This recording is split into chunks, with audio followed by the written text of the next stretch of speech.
버스 운송조합 하청업체가 조합에 매달 돈을 상납했다고 폭로해 파문이 일고 있습니다. 조합은 부인했지만 경찰 수사로 이어질 것으로 보입니다. 소방당국이 드론을 도입해 인명구조와 화재 대응에 활용하기로 했습니다. 전주 시내에는 드론 공역이 설정돼 드론 연구 개발이 추진됩니다. 선거구 획정이 계속 지연되면서 정당 공천 절차에도 차질이 우려됩니다. 각 당의 후보자 평가와 민주적 후보 선정에도 악영향이 예상됩니다. 안녕하십니까. 전주 MBC 뉴스투데이입니다. 시내버스 업계에 부적절한 돈 거래 의혹이 불거졌습니다. 버스 운송조합의 하청업체가 조합의 상납 사실을 폭로했습니다. 조합 측은 정당한 거래라고 반박했지만 업체는 형사고소도 하겠다는 입장입니다. 김하연 기자가 보도합니다. 도내를 운행하는 시내버스 교통카드 단말기에 유지 보수를 담당하는 A업체. 이 업체 대표는 버스 운송사업조합에 수년에 걸쳐 돈을 상납해왔다고 폭로했습니다. 업체와 버스조합 사이 작성된 합의서에 따라 매달 100만 원씩을 버스조합 측에 지급해왔다는 겁니다. 유지보수 명목이었지만 사실상 재계약을 빌미로 한 상납이었다는 게 업체의 주장입니다. 명분을 만들기 위해서 계약서를 그냥 명목 없이 돈 주는 것도 이상하지 않습니까? 돈을 고정적으로 받으려면 부분 계약서가 있어야 될 거 아닙니까? 돈을 받기 위한 하나의 요식행위. 버스조합 측은 최근에는 업체의 입금이 중단된 데 대해 기간을 소급해 3,200만 원을 한꺼번에 입금하라고 업체에 통보했습니다. 조합이 막강한 힘을 가지고 있죠. 거기서 너네 하지 마 그러면 저희는 할 수 없는 입장입니다. 그러니까 조합에서 허락을 할 수밖에 없는 입장, 저희 입장에서는 갑이니까 예를 들어서. 2011년 초부터 2013년 4월까지 버스조합 관계자 계좌에 입금된 돈은 2,700만 원. 버스조합 측은 상납이 아니라 합의서에 의한 정당한 거래라는 입장입니다. 또 개인적으로 착복한 것이 아닌 직원들의 복리후생을 위해 사용됐다고 해명했습니다. 여가 있으면 19개 업체에서 애경사고 뭐저고 연락은 어떻게 없는 급여 그런 상황에서 우리 좀 주게 해주셔. 그렇게 내부적으로 쓴 거예요, 그것은.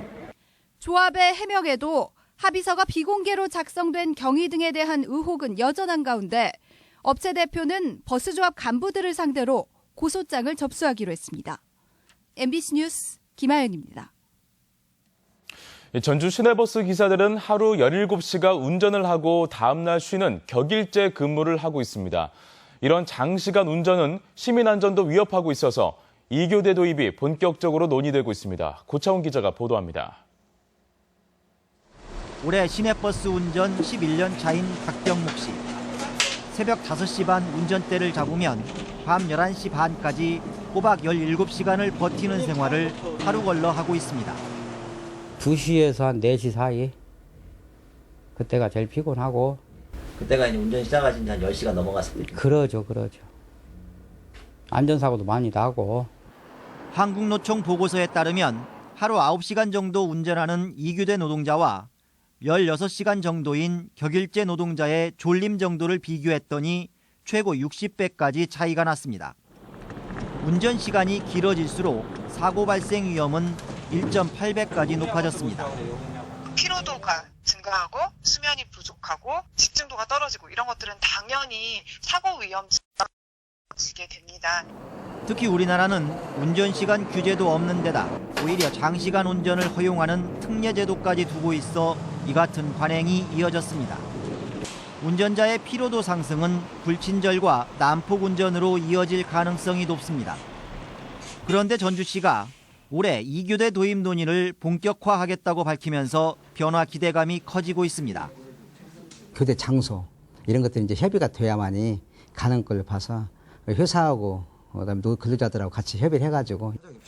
게다가 현재 추진 중인 지간선제 논의는 2교대 도입에도 긍정적이어서 수십 년 만에 버스 기사들의 여건이 바뀔 수 있을지 관심이 모아지고 있습니다. MBC 뉴스 고차원입니다. 전라도의회는 고고도 미사일 방어 체계인 사드 배치 후보 지역으로 군산이 거론되는 것에 대해 반대 결의안을 채택했습니다. 도의회는 어제 개최한 정례회에서 군산을 사드 배치 후보 지역에 포함시킨 것은 폭탄 떠넘기기나 다름없고 새만금을 동북아 경제 거점으로 조성하자는 정부 계획과도 상충된다며 결의안 채택과 함께 논의 중단을 촉구했습니다. 도의회 최은희 의원은 대한관광 리무진은 도내 유일의 한정면허 사업자로 지난 96년 이후 20년간 독점적 지위를 유지해오며 타 지역보다 높은 운임을 받고 있다고 지적했습니다. 최 의원은 리무진 측이 국토부 요금률을 적용을 받지 않은 한정면허 특성상 인근 광주보다 17%가량 비싼 킬로미터당 115.7원을 받고 있다며 이는 전국에서 가장 높은 수준이라고 밝혔습니다. 소형 무인 헬기인 드론이 도내 소방서에도 본격 투입돼 화재와 인명구조에 나섭니다. 아직은 걸음마 단계지만 잘 활용하고 산업적으로 육성하면 무궁무진한 잠재력을 갖고 있는 게 이 드론입니다. 이경희 기자가 취재했습니다. 카메라가 장착된 초경량 무인 항공기인 드론을 강물 위에 띄워 실종자를 수색합니다. 산에서 길을 잃어버린 조난객도 드론을 활용해 위치를 포착하고 대형 화재로 건물이 무너지고 거대한 산이 화마에 휩싸일 때도 항공샷을 통해 진압과 실종자 수색의 방향을 잡습니다. 소방당국이 드론을 소방활동에 투입하기 시작한 겁니다. 늪지나 강가 주변 사람이 접근하기 힘든 곳에 드론을 띄워서 일단 스캔 작업부터 시작을 하면 신속하게 구조 활동을 전개할 수 있을 거다. 물품 수송과 산림 감시, 시설물 안전 진단 등 다양한 활용이 기대되는 드론. 전주 시내에는 드론을 날릴 수 있는 공역지가 선정됐습니다. 국토부 사업으로 전국 5군데가 선정됐는데 전주 완산 체령공원 10제곱킬로미터 상공이 포함돼 개발 과정에 있는 드론의 비행 테스트 등을 진행할 수 있게 됐습니다. 금년 상반기 안에 전라북도와 전주시가 협의하여서 중장기 로드맵을 만들어가지고 하지만 드론의 역할이나 드론 개발 산업의 한계도 있습니다. 150m 이상에선 비행이 금지돼 있고 야간이나 인구 밀집 지역에서도 드론을 날릴 수 없습니다. 바람에도 취약해 실제 재난 상황에서 제 역할을 할 수 있을지는 미지수입니다. 건물 근처에 있으면 간섭이 일어납니다. 그러니까 심하게 돌풍이 불 때는 조금 촬영이 어려울 때가 있습니다. 취미를 넘어 군사와 소방, 배달 등 생활 전반의 변화를 이끌 것으로 주목받고 있어 지역에서도 체계적인 준비가 필요합니다. MBC 뉴스 이경입니다. 총선까지 2달이 채 남지 않았지만 선거구는 아직도 오리무중입니다. 후보는 있는데 선거구가 없는 초유의 사태에 후보들의 혼란은 물론 당내 경선부터 차질을 빚고 있습니다. 이창익 기자가 보도합니다. 매번 잡음으로 시끄러웠던 당내 경선을 가장 공정히 치르는 방법은 선관위 위탁입니다.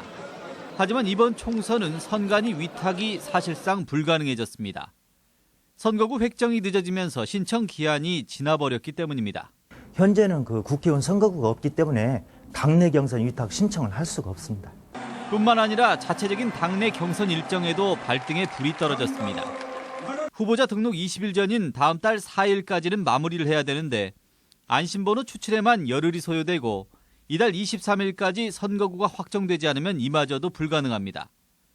새누리나 더민주, 국민의당 모두 경선의 공정성을 높이자며 안심번호제를 도입했지만 후보 간 토론이나 연설을 통해 선거인단에게 공정한 후보 선택의 기회를 주기가 사실상 어려워졌습니다. 시민들한테 좀 유리하게 작용할 수 있게끔 정견 발표도 좀 듣고 그러고 이제 현장 투표도 하고 이러려고 했는데 이제 늦어진 거죠.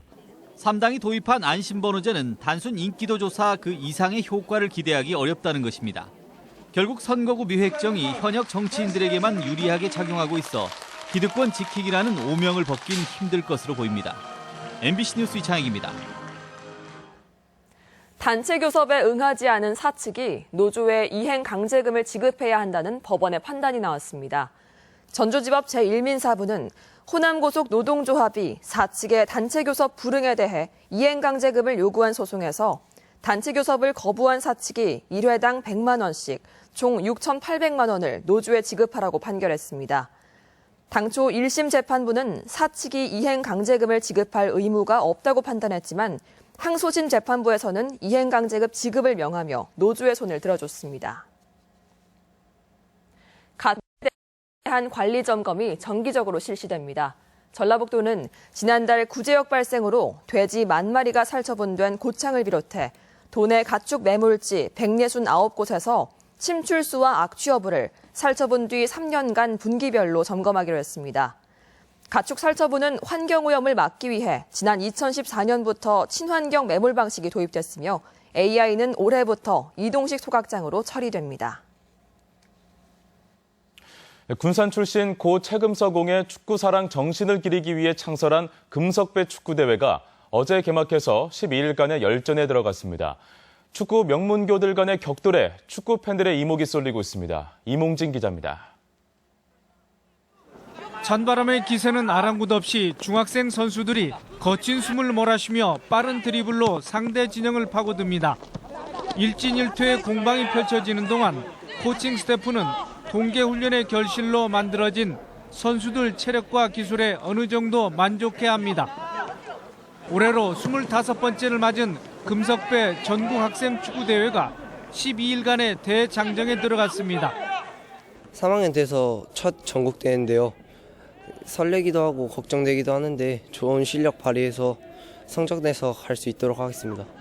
초등부를 비롯해 초등 저학년부, 중등부, 중등 저학년부 등 총 128개 팀이 출전해 240경기를 치릅니다. 대회 첫날 경기에서 군산 제일중이 고양 하이FC에 0대4로 패하고 군산 구암초가 서울 양강초에 0대1로 지는 등 도내 팀들이 부진을 겪었습니다. 이번 대회 결승전은 오는 26일 중등부, 27일 초등부가 각각 열립니다. 올해는 프로 산하 클럽팀들이 많이 출전하여 매 경기마다 박진감이 늘 겁니다. 그리고 경기 수준이 높을 것이라고 생각하고 있습니다. 이번 대회는 선수와 학부모, 축구협회 관계자 등 8천여 명이 군산에 머물 예정이어서 지역 경제 유발 효과가 기대됩니다. 한편 개막전에 앞서 고 최금석 기념비 앞에서는 한국 축구 발전에 큰 족적을 남긴 최 선생을 기리는 추모 행사가 열렸습니다. MBC 뉴스 이몽진입니다. 전주 화산 빙상 경기장 시설 노후화로 동계체전 종목을 반납하는 일이 벌어졌습니다. 전라북도 체육회는 오는 19일부터 8일간 치러지는 제97회 전국 동계체육대회를 앞두고 전주 화산 빙상장에 유치했던 컬링 경기 장소를 경북 의성으로 변경한다고 발표했습니다.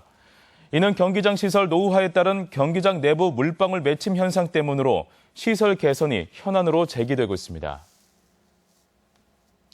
네, 다음은 이 시각 전주 시내 상황 살펴보고 가겠습니다. 네, 지금 화면으론 통일광장에서 화산체육관 방향인데요. 자, 이제 화면에서 보시다시피 어제 내린 눈은 대부분 녹았습니다. 따라서 교통 흐름에는 영향을 미치지 않아 보이고요. 구름은 조금 꼈지만 미세먼지 농도는 좋음 수준이어서 시야도 좋아 보입니다.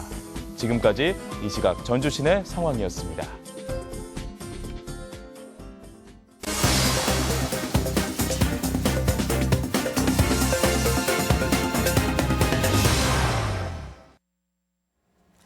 완주군이 축구를 통한 문화체육 인프라를 구축하기로 했습니다. 또 무주군은 관광객들의 만족스러운 여행을 위해 숙박시설과 음식점 개성 사업을 추진합니다. 그 밖에 시군 소식 정진호 기자가 보도합니다. 완주군과 현대자동차, 전북현대모터스 FC가 완주군 축구 메카 조성을 위한 업무 협약을 체결했습니다. 협약에 따라 현대자동차는 2018년까지 정규 규격의 축구장 2개를 조성하고 전북현대모터스는 축구 인재 육성과 저변 확대를 위한 프로그램을 완주군과 함께 개발해 운영하게 됩니다. 우리 지역 주민을 위한 다채로운 프로그램을 진행해서 누구나 향유하는 생활체육의 저변이 확대되도록 노력하겠습니다. 무주군이 올해의 관광도시와 2017년 세계선수권 대회 개최로 국내외 관광객들이 증가할 것으로 보고 숙박시설과 음식점에 대한 시설 보완을 추진합니다. 무주군은 오는 22일까지 일반 음식점은 관광식당으로, 숙박시설은 관광호텔이나 굿스테이로 전환하고자 하는 업체를 접수받고 심사위원회를 통해 선정된 업체에 최대 1억 원의 시설 개선비를 지원합니다. 익산시가 오는 2018년에 개최되는 전국체전에 대비해 공민영 주차장을 확충합니다. 익산시는 오는 9월까지 모현동 주민센터 신축 예정지에 150면 규모의 주차장을 조성하고 주정차 단속의 유예 기간을 점차 줄여서 주차장 활용도를 높여나가기로 했습니다. 또 모현동에서 익산 나들목 방향의 교통량을 조사해 신호 체계를 개선할 계획입니다. 남원시에 찾아가는 현장 민원 봉사대가 대강면 송내마을을 시작으로 본격적인 활동에 들어갔습니다. 11명으로 구성된 봉사대는 매주 화요일과 목요일 소외 계층 가정을 방문해 전기와 가스 시설의 안전을 점검하고 문풍지 설치나 임의용 같은 생활 불편 민원을 해결합니다. MBC 뉴스 정진호입니다. 봄철 산불 예방 활동이 강화됩니다. 전라북도는 오는 5월 15일까지를 산불 조심 기간으로 정하고 산불이 날 경우에 대비해 초동 진화에 투입할 헬기 3대를 임실과 남원, 고창 등 도내 3개 산악권에 배치했다고 밝혔습니다. 또한 무인 감시 카메라와 전문 진화대원 1,500명을 투입해 산불 감시와 예방 활동을 강화할 방침입니다. 올해 고로쇠 생산량이 다소 늘어날 전망입니다. 고로쇠는 지리산과 덕유산, 운장산 등 도내 고산지대 2,000헥타르에서 채취되는데 올해는 강설량이 많은 데다 일교차가 커서 생산량이 지난해보다 10% 증가할 것으로 예상되고 있습니다. 지난해 도내에서 채취된 고로쇠는 총 35만 리터로 330개 농가에서 4억 원의 수익을 올렸습니다. 전주 완산경찰서는 보복운전을 한 혐의로 31살 김모 씨를 불구속 입건했습니다. 경찰에 따르면 김 씨는 지난 13일 오후 3시 반쯤 전주 고사동에서 택시가 차로를 양보해주지 않는다는 이유로 1km가량을 쫓아가며 6차례에 걸쳐 택시를 가로막은 혐의입니다. 경찰은 보복운전을 형사처벌하도록 도로교통법이 개정된 이후 처음으로 김 씨에게 특수협박 혐의를 적용했습니다. 어린이집 누리과정 예산 편성과 관련해 전북교육청에 대한 감사원 감사가 시작됐습니다. 감사원은 어제 감사관 2명을 전북교육청에 파견해 감사장을 마련하고 오는 19일까지 누리과정 예산 편성 실태와 관련한 예비조사를 실시할 예정입니다. 감사원은 이번 예비조사 결과를 분석한 뒤 다음 달에 본 감사에 들어갈 예정입니다. 다음은 우리 지역 행사와 문화 소식입니다. 라면과 쌀로 공연비를 받는 사랑 나눔 콘서트가 내일 익산 예술의 전당 중공연장에서 펼쳐집니다. 전북대학교 음악과 대학원 재학생들로 구성된 솔리스트 연주회가 내일 한국소리문화의 전당 명인홀에서 있습니다. 군산 시립합창단의 정기 연주회가 내일 군산 예술의 전당에서 열립니다. 서양화가 박정경의 첫 번째 개인 전시회가 내일부터 다음 달 2일까지 우진문화공간에 마련됩니다. 돌과 스테인리스로 균형과 조화로움을 이끌어내는 김기용 조각가의 개인전이 여명 카메라 박물관에서 열리고 있습니다. 한 해의 안녕을 기원하는 지리산 천년송 당산제가 오늘 남원시 산내면 와운마을에서 열립니다. 고창교육지원청은 오늘 고창초등학교 강당에서 교육계획 설명회를 갖습니다. 완주군은 오늘 문화강좌실에서 자녀의 미래 경쟁력을 키우는 부모 역할이라는 주제로 무료 강좌를 진행합니다.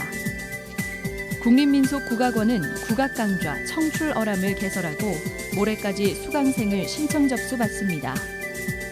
정월대보름 연날리기 대회가 오는 20일 익산 용안 생태습지 학습장 일원에서 열립니다.